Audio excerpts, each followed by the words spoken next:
Selamat sore, salam sejahtera untuk kita semua.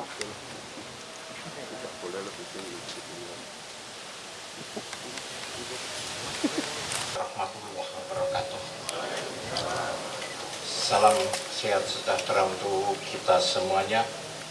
Keputusan Presiden Republik Indonesia nomor 2 tahun 2022 tentang penegakan kedaulatan negara dalam rangka menanamkan kesadaran masyarakat terhadap nilai-nilai sejarah perjuangan bangsa guna memperkuat kepribadian dan harga diri bangsa yang pantang menyerah, patriotik, rela berkorban, berjiwa nasional, dan berwawasan kebangsaan, serta memperkokoh persatuan dan kesatuan nasional, perlu menetapkan tanggal 1 Maret sebagai Hari Penegakan Kedaulatan Negara. Mengingat pasal 4 ayat 1 Undang-Undang Dasar Negara Republik Indonesia tahun 1945 memutuskan menetapkan keputusan Presiden tentang Hari Penegakan Kedaulatan Negara.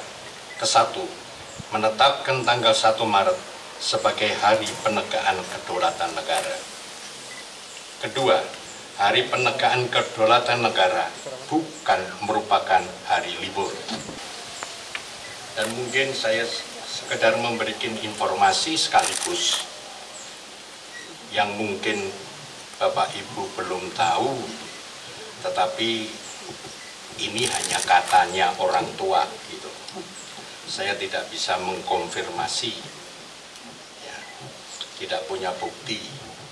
Tapi untuk melengkapi dari peristiwa ini yang ada, ya, satu, sebetulnya menurut cerita almarhum ke-9 kepada saya, mestinya peristiwa tidak terjadi pada tanggal 1 Maret, tapi tanggal 28 Februari. Tapi karena bocor, diundur tanggal 1 Maret. Itu hal pertama yang bisa saya tambahkan. Dan sering teman-teman, bapak-bapak, ibu sering kalau bicara masalah 1 Maret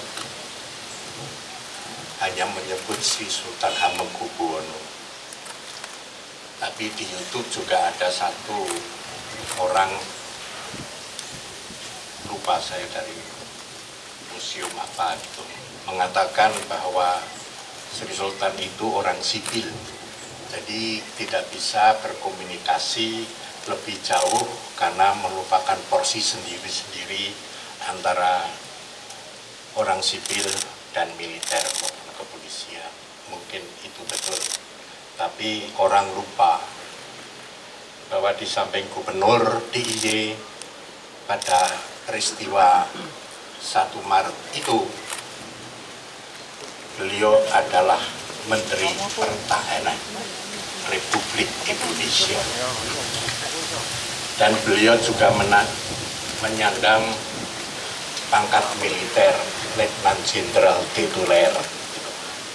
Tapi sebagai Menteri Pertahanan mestinya bisa berkomunikasi dengan siapapun, baik itu dari kepolisian maupun militer.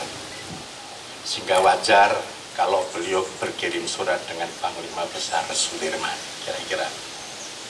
Itu yang kedua mungkin untuk bisa difahami.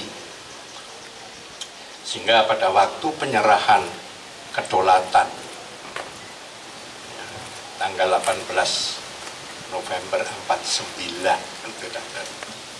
di Teteng Sepur di utara Hotel Garuda itu, beliau yang bertanggung jawab sebagai Menteri Pertahanan, diserai tanggung jawab oleh Perdana Menteri, yaitu untuk penanggung jawab ketertiban, keamanan, dan ketertiban bagi pelaksanaan mundurnya Belanda dari kota Yogyakarta. Saya kira di sana juga ada monumen sama dengan di sini, yang ada di kawasan Hotel Garuda. Dan selanjutnya dalam peristiwa itu, kalau kita menghubungkan dengan peristiwa 10 November yang terjadi di Surabaya, pada saat itu Suwargi ke-9 sebagai Menteri Pertahanan dimohon ya sama Gubernur Jawa Timur Bapak Suryo ya, untuk bersama-sama datang ke Jawa Timur untuk memberikan support pada pejuang-pejuang Republik. Beliau melakukan itu pakai mobil sendiri-sendiri berangkat dari Jogja ke Jawa Timur dengan kesepakatan untuk mampir dulu di Keraton Solo dan Mangkunegaran untuk diminta memihak pada Republik saat itu. Tapi juga beliau tidak memahami, setelah beliau dari Mangkunegaran, Pak Suryo untuk minta berangkat dulu ya, untuk mempersiapkan penyambutan Menteri Pertahanan datang ke Surabaya di stasiun Gubeng. Beliau setelah dari Keraton Solo berangkat ke Jawa Timur, sampai di Ngawi dicegat sama pengikut Muso dan ditanya, kamu Sultan Jogja? Oh bukan, saya bukan Sultan Jogja. Akhirnya mobil bisa berjalan lagi.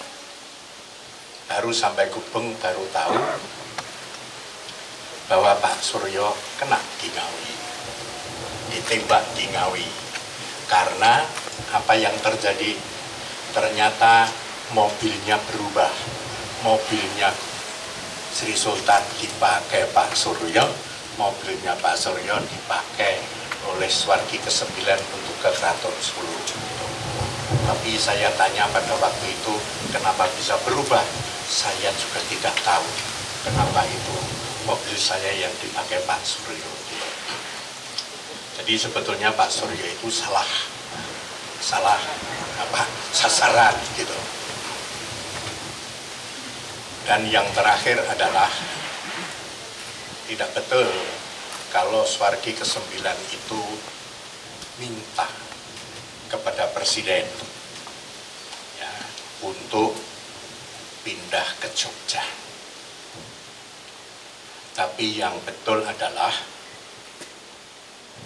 pada saat itu Nehru yang paling getol untuk membantu Indonesia. Ya, karena baru India yang mengakui saat itu. Di mana dianggap tidak aman, maka menyarankan pindah. Dan sudah dibicarakan dengan matang, apabila karena Belanda sudah masuk, kalau ditangkap apa yang harus dilakukan. Itu semuanya sudah didesain. Sehingga dasarnya bukan almarhum yang meminta untuk di Jogja, tapi dari permintaan Presiden Republik Indonesia untuk pindah dari Jakarta karena merasa tidak aman. Beliau hanya mengatakan yang bersedia hanya Sultan Jogja. Gitu. Jadi jangan lagi bahwa Suwargi ke-9 meminta untuk pindah di Jogja, tapi menawarkan itu setelah Presiden Soekarno yang menawarkan untuk meninggalkan Jakarta pindah di tempat lain. Saya kira tambahan saya hanya itu.